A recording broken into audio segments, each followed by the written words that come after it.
Hello everyone, and welcome back to the channel. Today we're going to walk you through a simple yet often overlooked feature on your iPhone, especially with the latest iOS 18 update: how to reset your home screen layout to its default settings. Whether you've accidentally moved icons or just want to start fresh, this tutorial will show you exactly how to do it. So, let's get started. First, let's open the Settings app on your iPhone. Tap on the Settings icon, which looks like a gear. Once you're in the Settings menu, scroll down until you find General. Tap on General to proceed.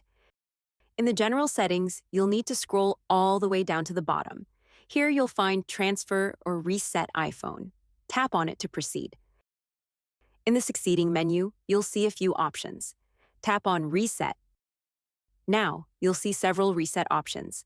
Select Reset Home Screen Layout from the list and then tap on it.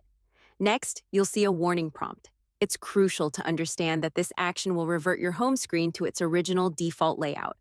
Read the prompt carefully, and if you're ready to proceed, tap Reset Home Screen to confirm.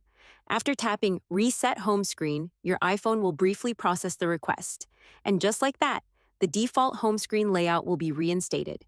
You'll see all your app icons, widgets, and other home screen items arranged as they were when you first set up your iPhone. And that's it! If you found this tutorial helpful, please give it a thumbs up and subscribe to the channel for more helpful tech tips and tutorial videos. Also, feel free to leave any questions or comments down below. Thanks for watching, and I'll see you in the next video.